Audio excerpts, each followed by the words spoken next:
Is Ilia Topuria's aura officially dead? Or did Mark Goddard just witness a homicide and decide to let it slide? Justin Gaethje didn't just win the undisputed title at the White House, he rearranged Ilia's face like a Picasso painting and sent the 6-1 favorite back to Spain with a broken rib and a lot of questions. If you thought Gaethje was washed after UFC 300, sit down, because we're breaking down the most violent I told you so in MMA history.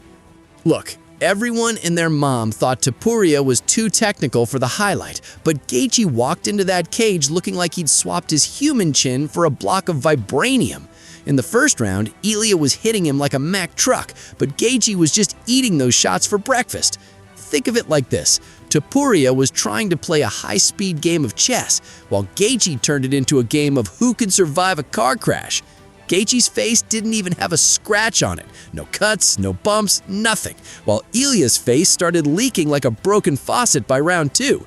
It was pure Tony Ferguson 2.0 energy, and honestly, it was uncomfortable to watch.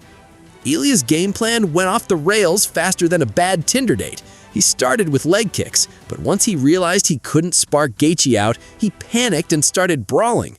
Then came the ground game.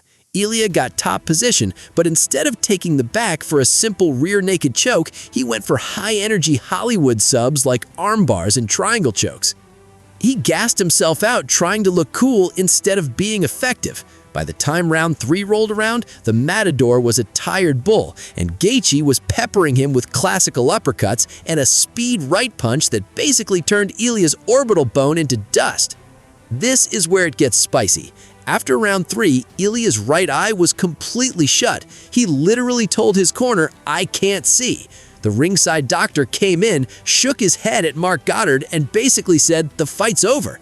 But then Goddard, being the absolute madman he is, seemed to overrule the medical professional. As a doctor watching this, it's a nightmare because the letter of the law says if you can't track a finger, you can't fight. But Goddard went with the spirit of the sport, gave Ilia an extra time, and let him go out for round 4. Was it safe? Probably not. Was it legendary? Absolutely. In round 4, Ilia tried to rally. He was actually winning the round until Gaethje decided he was tired of headhunting. With 10 seconds left on the clock, Gaethje landed a nuclear knee right to the midsection. You could actually see the moment Ilia's soul left his body. His ribs snapped like a dry twig. He limped back to his corner, and that was it. The undisputed king of the 155s is a guy who was a plus 600 underdog. He handed Ilia his first ever loss and did it in the most Justin Gaethje way possible, by being the toughest human being to ever walk the earth. I'm not gonna lie, I'm eating a massive plate of crow right now. We all thought Ilia was the next big thing, but Gaethje just reminded us why you never count out a man who's willing to die in that octagon.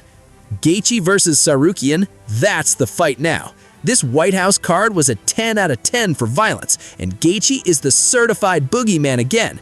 Drop a comment below. Did Mark Goddard screw up by letting it continue, or is he a hero for giving us that finish? Don't forget to sub, and I'll see you at the next fight.